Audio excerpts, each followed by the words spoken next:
자, 오늘은 신약 성경 첫 번째 책 마태복음. 구약은 하나님 시리즈고 신약은 예수님 시리즈로 해보도록 하겠습니다. 잘 될지 모르지만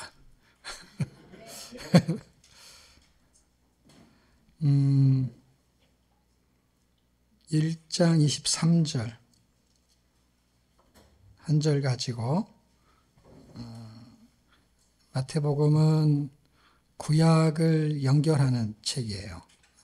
그래서 구약에 인용된 성경 구절을 가지고 마태복음을 이제 전개시키면 여기에 이제 말라기까지 아니 요한계시록까지 쭉 연결되는 그런 주제를 찾아본 겁니다. 23절인데 찾으셨나요? 같이 읽겠습니다. 시작. 보라, 처녀가 잉태하여 아들을 낳을 것이요 그의 이름은 임마누엘이라 하리라 하셨으니 이를 번역한즉 하나님이 우리와 함께 계시다 함이라. 아멘. 아멘. 복음이라는 단어가 출발할 때 바울이라는 사람은 복음을 설명을 로마서에서 아주 잘해 줍니다. 그런데 그 복음의 설명을 어떻게 하고 있냐면 복음의 닉네임이 주어가 누구 거냐라고 할 때 하나님의 복음이다 라고 해요. 그래서 하나님의 복음은 뭐를 하나님의 복음이라고 하느냐라고 할 때 하나님의 복음은 예수 그리스도가 하나님의 복음이다. 그게 로마서에서 해주는 말이에요. 그랬을 때 예수님도 당연히 하나님이시지만 예수님이 삼위일체의 다른 또 객체로서의 역할이 있어요. 함께 연합된 하나님이시지만 그분의 그 가지고 있는 독특한 성향들이 다양하게 나타나요. 그랬을 때 그분이 갖고 있는 그 성향, 그 다음에 성령님이 갖고 있는 어떤 성향, 사람으로 말하면 성격, 성질, 성품, 이런 거를 이제 하나님은 이제 성품이라고 하진 않죠. 신의 성격, 신격 이렇게 되는 거죠. 그러나 이제 인간적으로 말할 때는 이제 인격, 신격 이런 구분이 될 때 어떤 격이 있는 것이죠. 격이 있다라는 거는 질이 있다라는 게 질. 질이 있다라는 건 양하고 다른 거잖아요. 그러니까 질적으로 다른 거예요. 그러니까 인격과 신격은 질적으로 달라요. 인격이 아무리 좋아도 인격끼리는 질이 있죠. 성질이 더러운 게 있고 깨끗한 게 있고 거룩한 게 있고 인간들끼리. 근데 이제 그 경계선을 넘어섰을 때는 그 하나님의 성품, 성향, 그러니까 신성 이런 것은 사람하고 이렇게 구분이 확실하게 되지요. 그랬을 때 이제 하나님의 복음은 그리스도. 그럼 그리스도의 복음은 뭘까요? 그리스도의 복음은 하나님이라는 걸 가지고 있는 상태에서 복음을 이제 이해하는 것이죠. 그러니까 하나님의 복음은 그리스도라고 했던 바울의 의미를 제가 생각해 보면 바울이 생각할 때 하나님의 복음을 사람들이 잘 모를 수 있겠다. 그래서 그리스도는 이미 이 땅에 오셨고 근데 그리스도는 하나님이고 그러니까 그리스도를 알면 누구를 아는 거예요? 하나님을 아는 거예요. 그러니까 하나님의 복음은 그리스도. 그건 무슨 말이냐면 하나님의 복음은 하나님 이렇게 되는 거예요. 무슨 얘기하고 똑같은 거냐면 개가 새끼를 낳아요? 그럼 뭐예요? 강아지라 그러죠. 말이 새끼를 낳아요? 망아지. 소가 새끼를 낳아요? 사람이 새끼를 낳아요. 그러니까 그거는 이제 무슨 얘기를 하고 싶은 거냐면 강아지인데 이렇게 됐어요. 근데 이놈이 거꾸로 가요. 강아지가 자라요. 강아지가 자라면 뭐가 돼요? 그렇죠. 송아지가 자라면 망아지가 자라면? 그러니까 사람이 태어났을 때는 강아지 같아서, 아이고, 내 강아지, 내 새끼 막 이랬는데, 그놈이 자라면 강아지가 돼요, 개가 돼요, 뭐가 돼요? 사람이 돼요. 하나님의 아들은 하나님이라는 거예요. 그래서 하나님의 아들이라고 예수님이 말할 때, 사람들이 예수님을 죽이려고 했던 이유 중에 죽이려고 했던 이유 중에 하나가 뭐냐면, 하나님의 아들은 하나님인 거야. 무슨 말인가 이해가 돼요? 신성을 가졌다는 거예요. 못 알아먹는 것 같아가지고.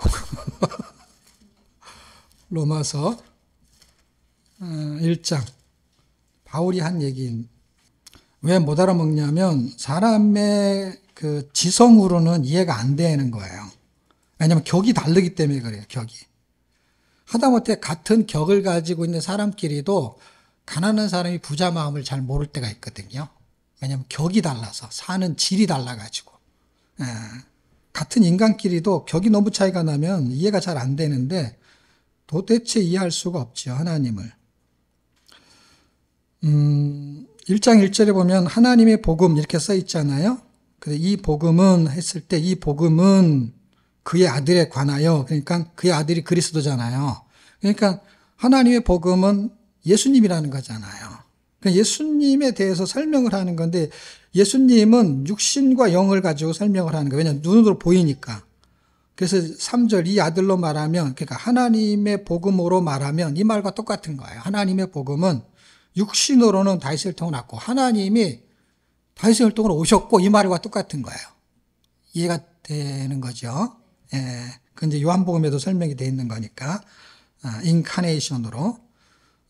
그리고 성결의 영으로는 영이라는, 그러니까 하나님으로는 죽음을 이겼다, 이 말이에요. 죽음. 그래서 부활이라는 단어를 씁니다. 요거까지만 이해해도 이제 복음서를 이해하는 데 도움이 됩니다. 사복음서 전체를 이해하는데. 왜냐하면 복음서가 부활로 끝나기 때문에 그래요. 이해가 돼요?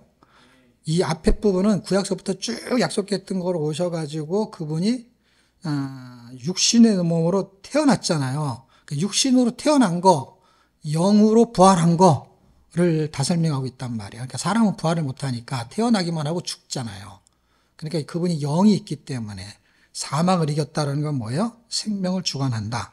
그것을 설명해요. 그건 요한계시록까지 가는 거예요. 왜?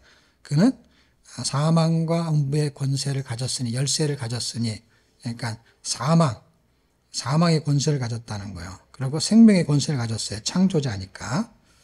자, 그런 개념을 가지고 있는 상태에서 예수님의 복음은 그럼 뭐냐라고 할 때, 예수님의 복음은 하나님인데 똑같은 얘기가 계속 반복돼요. 그러니까 이해를 못하니까 이해를 시켜주는 단어를 찾아낸 게 그게 임마누엘입니다. 임마누엘.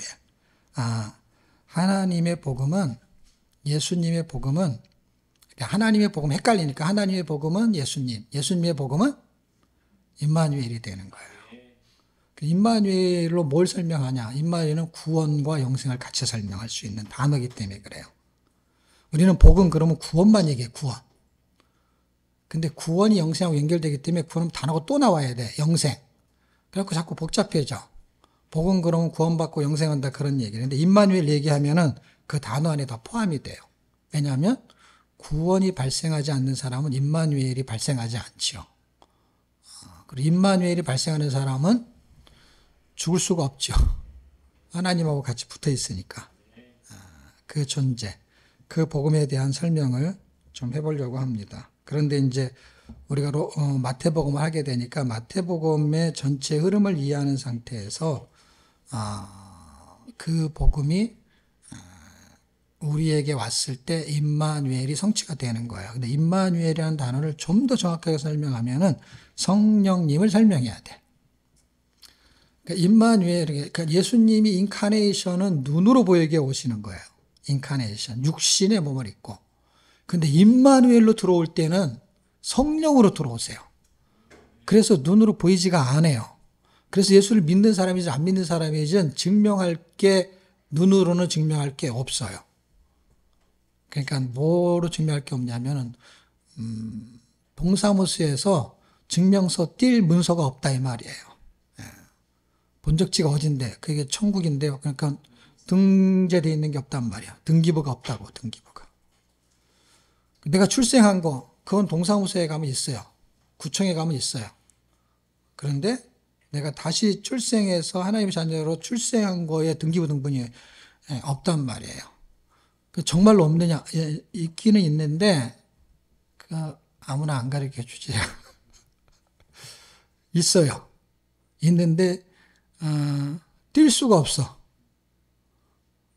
근데 그거를 볼 수 있느냐? 볼 수 있어요. 거기 가면은.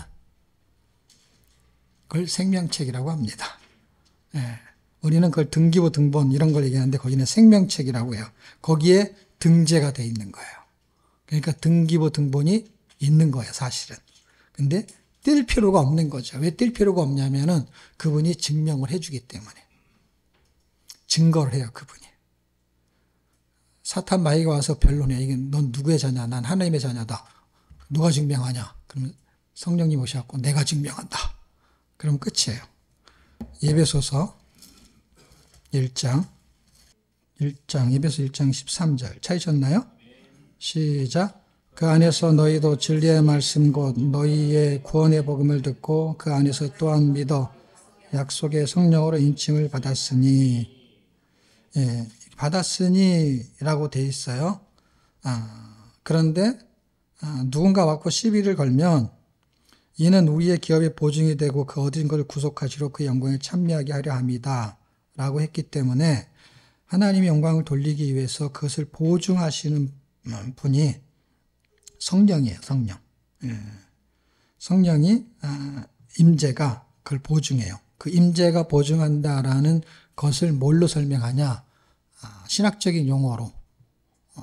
근데 무슨 신학적인 용어도 아니지. 그냥 성경에 말했으니까 성경적인 용어지. 임마누엘이에요. 임마누엘. 그게 보증해요. 그 보증한다라는 거를 제가 이제 증명을 하는 거예요. 증명을. 구약과 신약을 통틀어서.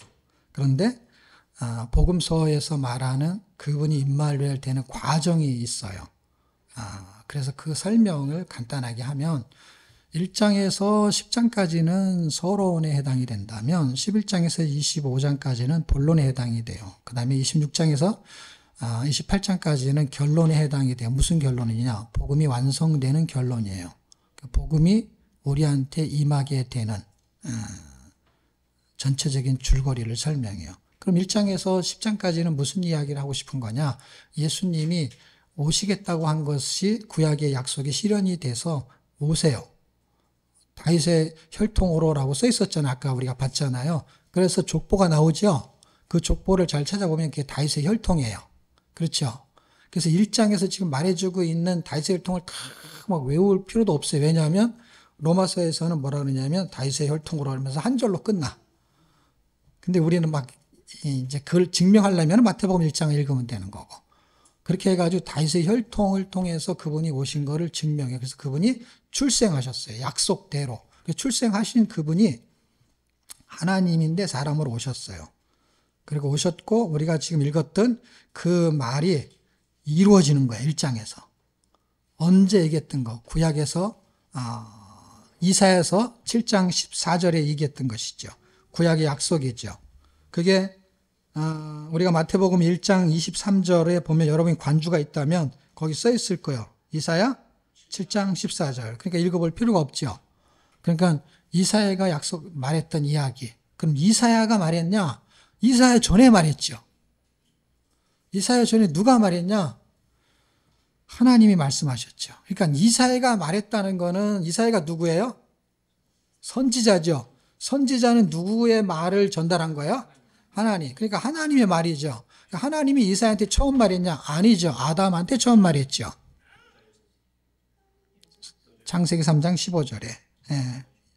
여자가 이 말이에요. 여자의 후손은 이걸 말하는 거예요. 예, 여자의 후손. 갈라디아 4장 4절. 여자에게 나게 하시고. 전부 구약과 신약은 여기에 초점을 맞춰서 설명하고 있기 때문에 이것을 설명하는 건 전혀 어렵지가 않아요. 왜 어렵지가 않냐면 너도 나도 이 설명을 하니까. 근데 너무너무 신기한 거는 그것만 쏙 빼고 설교를 해요. 기가 막히죠. 이렇게 많이 설명하는데 창세기 3장부터 출발해가지고 지금 제가 갈라디아 4장까지 말했잖아요. 지금 아까 지금 제가 본 게 로마서잖아요. 로마서보다 더 뒤에 있는 책을 얘기했잖아.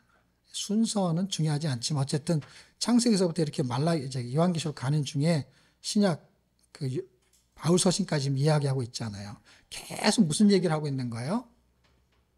계속 예수님이든 바울이든 다른 사람이든 하나님의 약속이 성취가 됐다라는 거예요. 어떻게 여자의 후손, 여자에게 나게 하시고 그 다음에 또 그것을 이사야가 말했는데 이사야가 말한 것이 또 이루어져. 우리는 이사야가 말한 것만 자꾸 얘기해. 이사야가 말한 게 아니고 하나님이 말한 걸 이사야한테 얘기했는데 그건 700년밖에 차이가 안 나는데 창세기는 수천 년 차이가 나잖아요. 그러니까 언제부터? 처음부터 얘기를 했다는 거예요. 창세 때부터 계획된 얘기예요. 그러니까 자꾸 말라기라고 해. 요한계시록 연결이 되는 거야. 창조는 계획에 의해서 예정돼 있죠. 그러니까 창세기가, 요한계시록이 예정된 거예요. 그러니까 예정된 게 뭐예요? 종말이 예정돼 있는 거예요. 예정된 종말에 의해서 계획된 창조를 한 거기 때문에 이미 계획된 창조는 예정돼 있는 것을 앞서가는 거예요. 그러니까 뭐가 먼저냐? 닭이냐? 아니면은 계란이냐? 라고 할 때 창세기가 먼저예요? 요한계시록이 먼저예요? 창세기가 먼저잖아요. 요한계시록이 마지막이잖아요. 그러니까 계란이 먼저예요? 닭이 먼저예요? 그러면 계란이 먼저가 닭이 먼저일까를 생각하면 인간은 계란이라고 생각할 수가 있는 거예요. 왜냐하면 계란이 닭이 된다는 거예요. 창세기가 이렇게 해서 요한계시록이 된다고 생각하는 거예요. 근데 하나님이 계란을 만든 게 아니라 뭘 만들었어요? 닭을 만들었기 때문에 닭이 먼저인 거예요. 그러니까 하나님은 뭘 먼저 하셨냐가 중요한 거예요. 뭘 먼저 하셨냐? 창세기를 먼저 한 게 아니라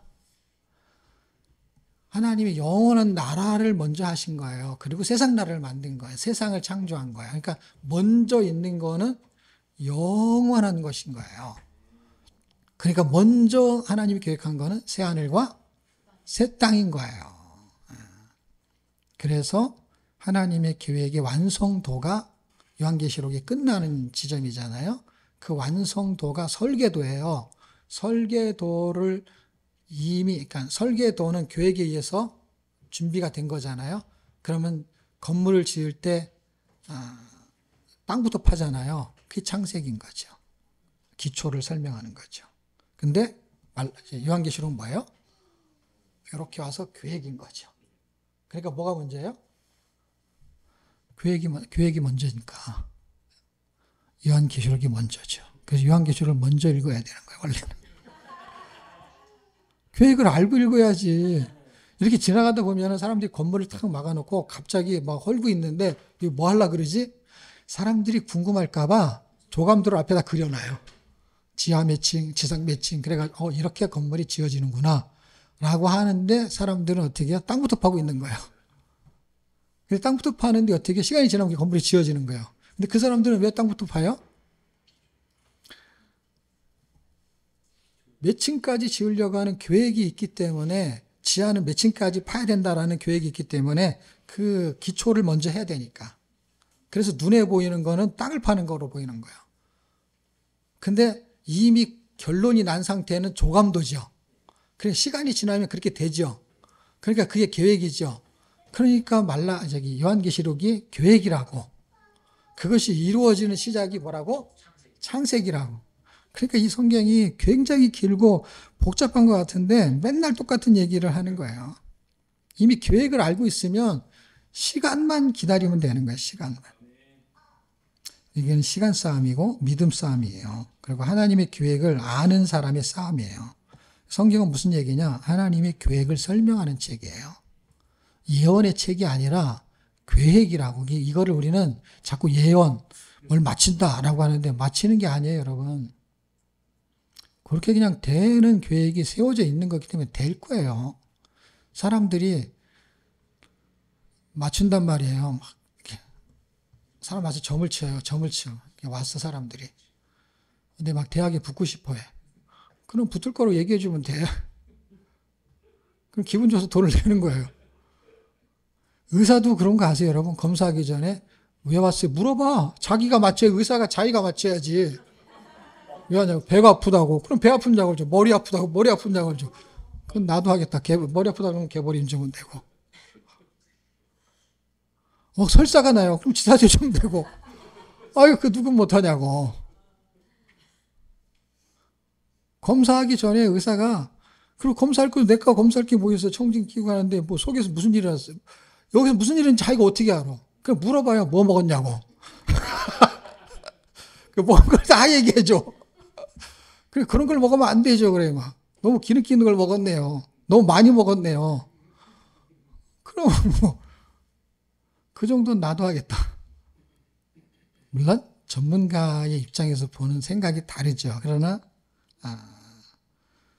기본적인 건 계획이 있으면, 계획을 알면 그냥 그 약간의 변동이 있지만, 그게 흘러가는 거예요. 그렇게. 그리고 진짜 의사는 뭐라 그러냐면, 열이 납니다. 그럼 해열제를 줘. 근데 열이 왜 납니까? 물어보잖아요. 그럼 뭐라 그러는지 아세요? 원인은 모릅니다. 하나님을 안 믿어도 뭐라는지 신만이 아십니다. 왜냐하면 열이 나는 원인이 굉장히 종류가 많대요. 그래서 어떤 특정한 것 때문에 열이 날 수도 있는 게 그거는 확인이 되는 거고, 확인이 안 된 데서 열이 나는 거는 그러니까 공부를 많이 한 사람은 너무 복잡하니까 그걸 알아버린 거 어떻게 해요? 어디서 나는지를 모를 정도로 많은 데서 날 수 있다라는 거예요. 근데 이제 공부를 안 한 환자는 그냥 정확한 어디를 얘기해 달라는데 그렇게 알 수가 없대요. 그냥 특별하게 뭐 감기 걸려서 열 나고 그런 거는 감기 바이러스 때문에 이렇게 말할 수 있는데 별일이 없는데 열이 나는 게 있어요. 이게 열병이거든요. 베드로의 장모가 열병으로 죽을 뻔했잖아요. 열이 어디서 나는지 모르니까 치료를 못 하는 거예요. 자, 어쨌든 1장에서 10장까지는 그 예수님이 오셨다는 얘기고 사역을 준비하는 얘기예요. 사역을. 그 무슨 사역을 준비하니라? 하나님의 복음, 하늘의 복음, 구원, 당신이 우리하고 함께 살고 싶은 임마누엘을 함께 살려는 거예요. 그러니까 우리 안에 들어오시려고, 이게 계획이에요. 구원은 천국에 보내는 게 아니라 나하고 함께 사는 걸, 그걸 구원이라 그러는 거예요. 구원. 데살로니가 전서. 그게 임마누엘 얘기를 하는 거예요. 그러니까 다양한 각도에서 얘기를 하는 걸 이해하셔야 돼요. 데살로니가 전서 5장 9절 10절 구원. 그러니까 이분이 오셔가지고 십자가에 죽으셨다. 우리를 구원하시려고. 그게 복음이잖아요. 근데 그거는 정말 예수 안 믿는 사람도 다 알 정도로 이미 하도 그냥 복음을 전해가지고 다 알아버렸단 말이에요. 근데 그게 아니고 실제 구원은 우리가 생각하는 게 아니에요.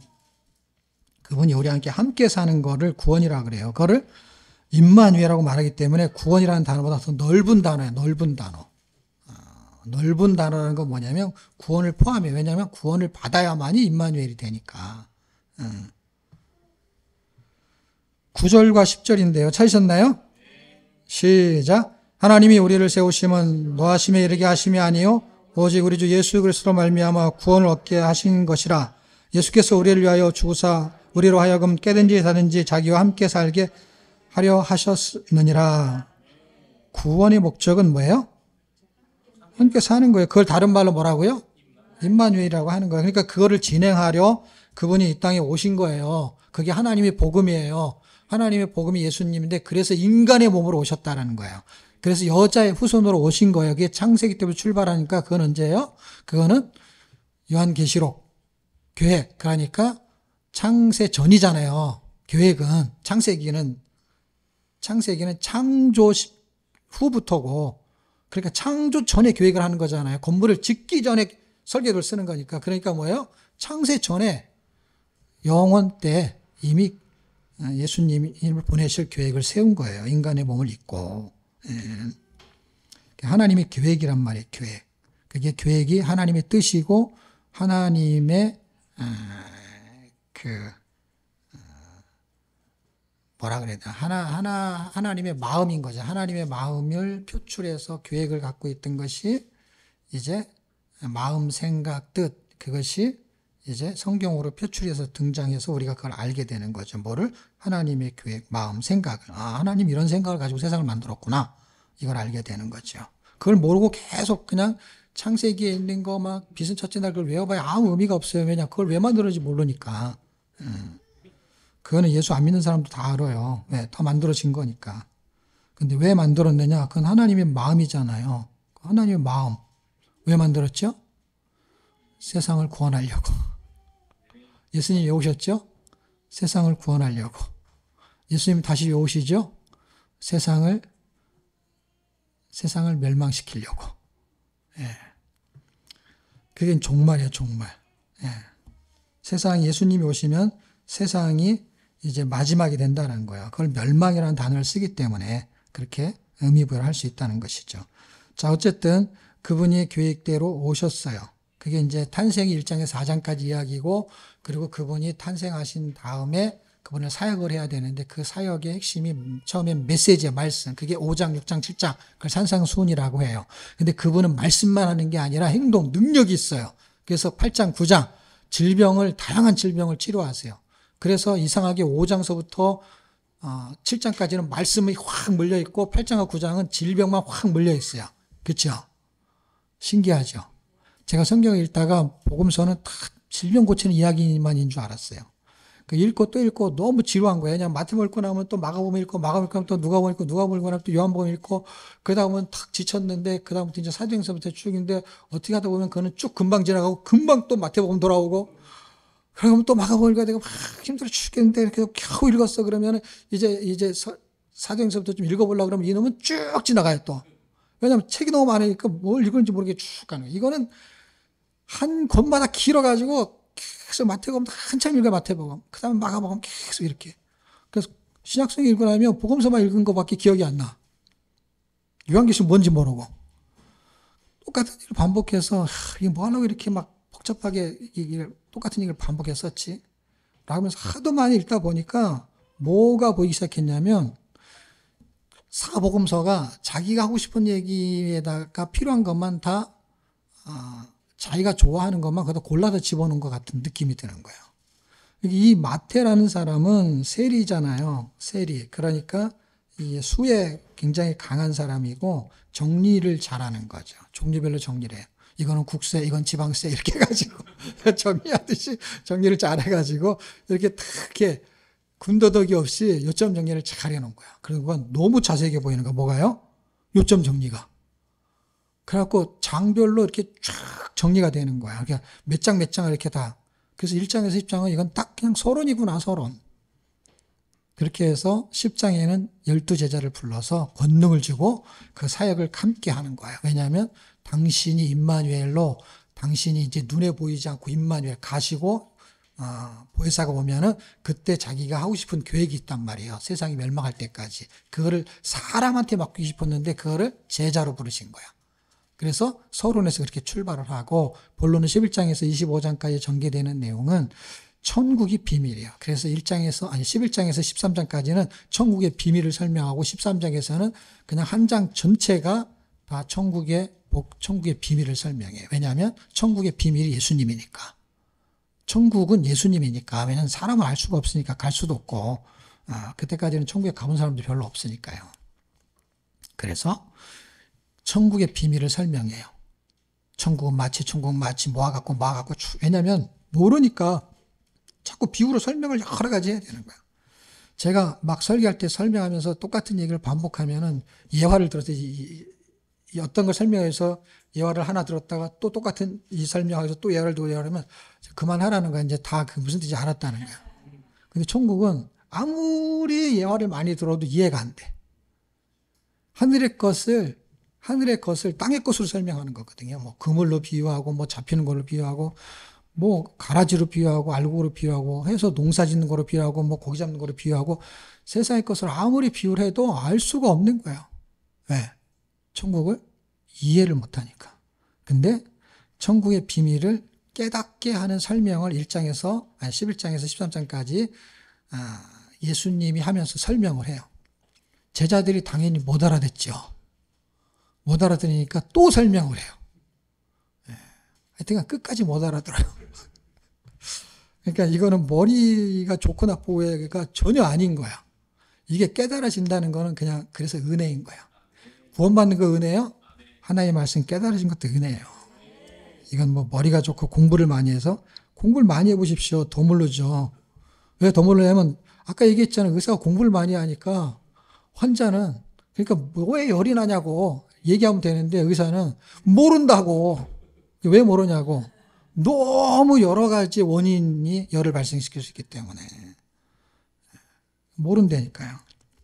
자, 어쨌든 본론에 들어가면 천국의 비밀을 설명하면서 하나님과의 관계는 어떻게 해야 되고 사람들과의 관계는 어떻게 해야 되고 이 세상의 가치 기준은 땅에 있지 않고 하늘에 있고 그리고 반드시 세상의 종말이 오는데 깨어서 기도하고 달란트의 비유. 그래서 어떻게 해야 되느냐? 충성된 자로 사는 게 말세의 대비책이다. 그게 본론의 이야기예요. 그리고 결론은 뭐냐? 당신이 죽으시고 26, 27, 28 체포되시고 죽으시고 부활하시는 거예요. 뭘로 끝나요? 부활로 끝나는 거예요. 아까 우리가 로마서 뭘로 끝나요? 출생하시고 부활하시고 그거를 1장에서 28장까지 이야기를 바울은 그냥 한 줄로 끝내버렸어. 여기 1장 1절에서 출발해가지고 출생하시고 그 다음에 부활로 끝났잖아요. 그거를 아까 읽었잖아요. 그래서 로마서 읽어준 거예요. 먼저. 왜냐? 먼저 이걸 다 한 다음에 읽는 것보다 읽어놓고 이걸 보니까 어때요? 허망하잖아요. 이걸 다 공부하면 결국 뭐야? 로마서로 가가지고 복음은 뭐란 얘기예요?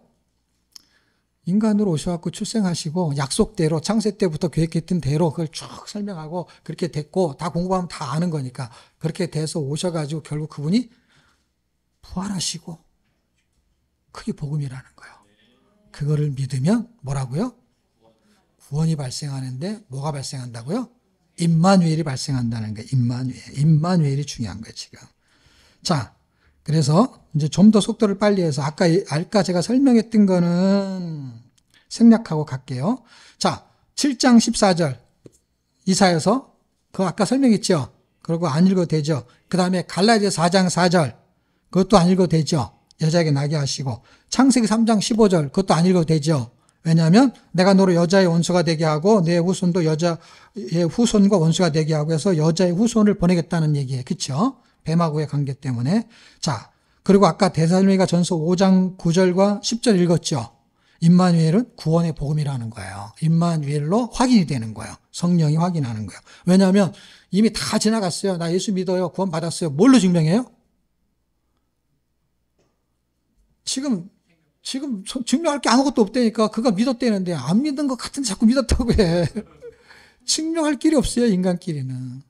그러니까 임마누엘 성령만 증명할 수 있는 거예요. 그러니까 구원받은 거는 성령만 아시는 거예요.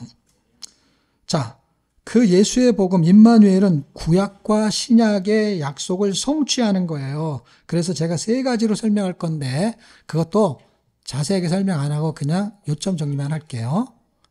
이게 이제 말통축제다 그럼 제가 자세히 설명할 텐데 왜냐면 그냥 앉아서 하니까 제가 서서 하니까 잠깐만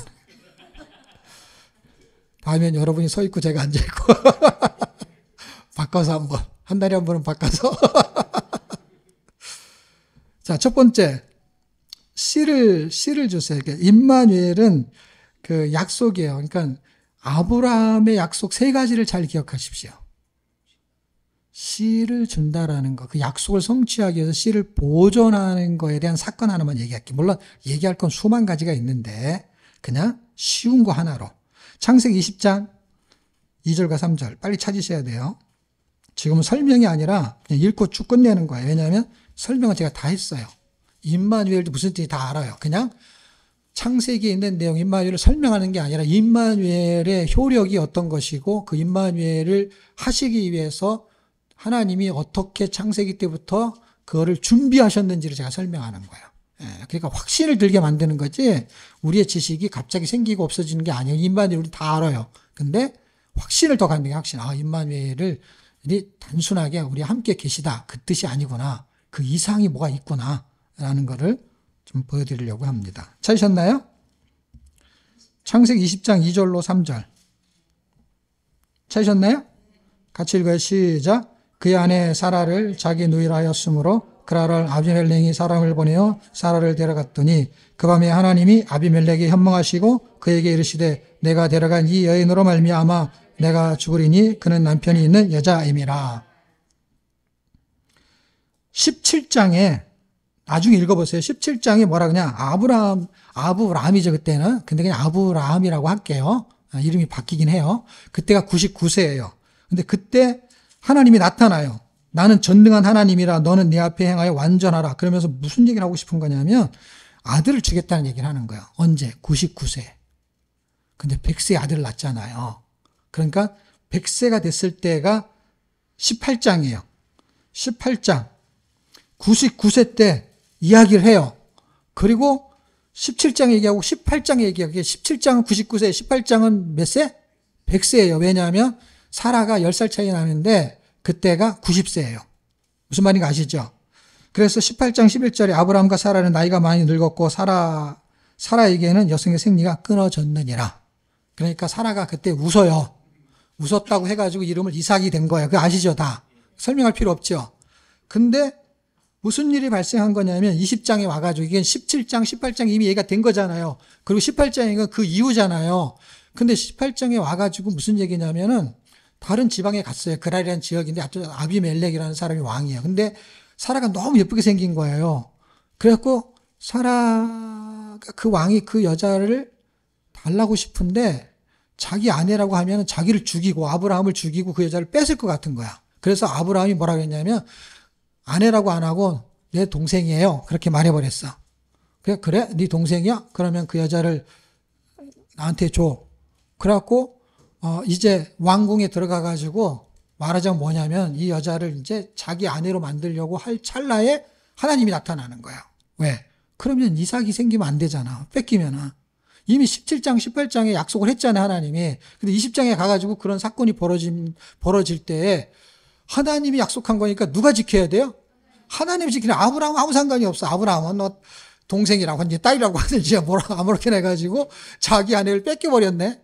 뺏겨버렸는데 그러면 이미 17장과 18장은 끝나버리는 거야. 그쵸? 그냥 우스운 얘기가 되니까 진짜 이삭이 안 태어나고 뭐가 된 거예요? 그냥 웃기는 얘기로 끝나는 건데 이거 하나님 생각할 때 이거 큰일 난 거야. 약속한 건 자기가 지키는 거야. 아브라함이 약속한 건 없잖아요. 그러니까 어떻게 해요? 너 그 아내를 범했다가는 이건 아브라함이 아내고 그 아내를 범했다가는 너는 죽을 거야. 그래 지금 여자가 그 여자가 하나밖에 없어요. 그 여자 하나 범했다가 자기가 죽게 생겼으니까 어떻게 해요? 얼른 부르고 아브라함을 불러갖고 왜 나를 속였냐 그랬더니 원래는 내 아내지만은 사실은 원래는 아내였지만 원래는 아내지만 원래는 내 동생이었다고 족보를 얘기하는 거예요. 그 변명을 얘기한 거죠. 근데 이제 그 이유는 그런 거예요. 어쨌든 근데 지금 여기서 중요한 건 제가 뭘 설명하고 싶은 거예요? 하나님이 그 씨를 약속한 뭐의 씨요? 여자의 후손. 여자의 후손이 아브라함을 통해서 사라한테 나게 하려고 이미 약속을 해버렸네. 그게 마태복음으로 오게 되고 마가복음으로 오게 되고 누가복음, 요한복음 이렇게 오게 되면은 그게 마리아고. 무슨 말인가 아세요? 여자의 후손으로 나는 그 여자의 후손의 줄기가 있을 거 아니에요. 그 줄기가 마리아인데 그 위에는 사라였던 거예요. 그러니까 그거를 약속을 보존해야 되는 거야. 그러니까 그러니까 그것이 마리아니까 어떻게 해요? 정혼했지만 결혼해서 다시 동침하기 전에 나와야 되는 거고. 이런 거야, 말하자면. 그것을 보여주는 거야. 언제 보여주느냐? 애를 낳을 수 없는 상황이 보여줬다라는 거야. 무슨 얘기예요? 성령으로 잉태됐다라는 갈라디아서가 증명이 되는 거예요. 자, 거기까지 얘기하면 너무 시간이 많이 가니까 어쨌든 씨를 주시는 그 씨를 보존했다는 약속을. 그 다음에는 복을 줘요. 이삭한테로 가 26장 28절과 29절. 찾으셨나요? 26장 28절 29절 같이 읽겠습니다. 시작. 그들이 이르되 여호와께서 너와 함께 계심을 우리가 분명히 보았으므로 우리의 사이 곧 우리와 너 사이에 맹세하여 너와 계약을 맺으라 말하였노라. 너는 우리를 해치지 말라. 이는 우리가 너를 범하지 아니하고 선한 일만 내게 행하여 내가 평안히 가게 하였음이라. 이제 너는 여호와께 복을 받은 자니라. 이게 무슨 얘기냐면 이제 아브라함이 이제 이삭을 낳고 이삭이 이제 다 커갖고 이제 결국에는 뭘 이어받은 거냐? 대권을 이어받은 거예요. 다시 말하면 이제 후계자가 된 거예요. 그러니까 이스라엘이 족속 중에 후계자가 되는 거죠. 이스라엘은 나라는 야곱이라는 거에서 태동하지만 일단은 이 줄기가 흘러가는 거니까. 그러니까 아브라함의 가문에 이제 이삭이 그걸 이어받아 가지고 그 식소들을 데리고 유목민이니까 그의 가업이 결국 뭐냐면 양을 치거나 소를 치거나 뭐 그런 것들을 잘 먹여야 되는데 그러려면은 기름진 땅으로 가야 되는 거예요. 그러니까 초목이 무성해야 돼. 그러려면 뭐가 있어야 되냐? 운물이 있어야 되는 거예요. 근데 그렇게 운물이 사막에 이렇게 있지가 않아요. 그러니까 냇가로 가야 되는데 그런 데는 사람들이 다 힘 있는 사람들이 그걸 차지하고 있기 때문에 자기가 뭘 해야 되냐면은 창조적으로 어떻게 개발을 해야 돼, 개발을. 그래서 땅을 파가지고 어떻게 해요? 땅을 파가지고 새로운 신제품을 만들어내서. 그럼 대기업에서 그걸 뺏어가. 예를 들면 뭐 전기장치 맞으면 나도 만든다 그래갖고 다, 너도 나도 다 만들어, 전 세계가 다. 그러니까 뭐 하나 개발하면 나중엔 다 이렇게 평준화가 돼. 그래갖고 땅을 파가지고 운물을 만들어가지고 자기 그 가업을 이어가는 동물들에게 그 음식을 제공하듯이 물을 먹게 하는 거예요. 물이 없으면 같이 죽어버리니까. 그랬더니 전에 그랄 지역에 가가지고 아비멜렉한테 당했잖아요. 한번 누가 자기 아버지가. 근데 이 지역이 또 그랄 지역이네. 하여튼 내가 그랄 줄 알았어. 그래가지고 그랄 지역에서 또 어떤 일이 벌어져요? 운물을 뺏는 거야, 누가? 아비멜렉. 여기 자리가 보면 그게 아비멜렉이야, 또. 왜냐면 그 지역의 왕은 아비멜렉이, 그냥 왕 이름이 아비멜렉인가 말하자면. 아비멜렉이 또 뺏는 거야. 그래, 또 딴 데로 가갖고 운물을 파요. 그럼 또 쫓아가서 또 빼는 거야. 근데 신제품을 개발하면 또 그걸 뺏어. 개발할 때마다 와서 이렇게 지키고 있다 그대로 그걸 모양을 창조해가지고 팔아먹어요. 그 뺏기고 하면은 계속 그냥 어떻게 싸우면 질 것 같고, 그러니까 어떻게 해요? 또 운물이 없으면은 죽고, 그러니까 계속 운물을 파야 되는 거다. 그런데 하루는 그님이 찾아왔어요. 찾아와서 하는 말이 뭔지 아세요? 지금 28장 29절에 말하는 거예요. 뭐라고 말하냐면, 그들이 이르되, 그들이 누군지 아시죠? 그럴 줄 알았던 그놈들이 여호와께서 너와 함께 계심으로, 이거를 신학적으로 뭐라 그래요? 임마누엘. 임마누엘 눈에 보여 안 보여? 안 보이는데 하나님이 그거를 보여준 거야. 기가 막히죠. 하나님이 그들하고 함께 있는 걸 본 거야. 누가? 그럴 줄 알았던 놈이. 그럴 지역을 외우기 어렵잖아요. 그럴 줄 알았어 내가. 그럴 줄. 그놈들이 와가지고 이거 계속 뺐다가는 하나님이 우리한테 입김만 벌어도 우리는 날아갈 것 같아. 그래서 겁을 먹은 거예요. 그래서 어떻게 해요? 악수를 청하고 뭐라 그랬는 줄 아세요? 너는 여호와께 복을 받은 자니라. 복을 받은 자, 그 복의 약속을 지키시는 거야. 씨를 지키고 뭐를 지켜요? 복을 지켜요. 복을 빼앗지 않아요. 빼앗긴 것 같은데 빼앗긴 게 아니에요. 왜냐하면 나중에 2배, 3배로 갚아줘야 돼. 빼앗긴 것 같죠? 맨날 당하는 것 같죠? 복을 받은 자는 그냥 신제품만 개발하면 돼. 신제품을 계속 개발하면 어떻게 해요? 나중에 로얄티를 갖고 와요.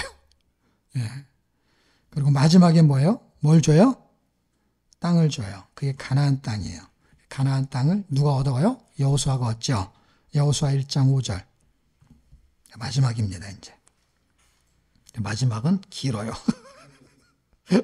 미안하게도. 가나안 땅을 주겠다는 게 약속이죠. 그리고 그 약속은 아브라함한테 한 거고, 그거는 여호수아 때 이루어지죠. 1장 5절 찾으셨나요? 같이 읽겠습니다. 시작. 내 평생에 너를 능히 대적할 자가 없으리니 내가 모세와 함께 있었던 것 같이 너희와 함께 있을 것임이니라. 내가 너를 떠나지 아니하며 버리지 아니하리니. 9절도 읽어요. 시작. 내가 너와 명령한 것이 아니냐. 강하고 담대하라. 두려워하지 말며 놀라지 말며 내가 어디로 가든지 내 하나님 여호와 너와 함께 하시니라. 땅을 차지하게 할 때도 중요한 요소가 뭐예요?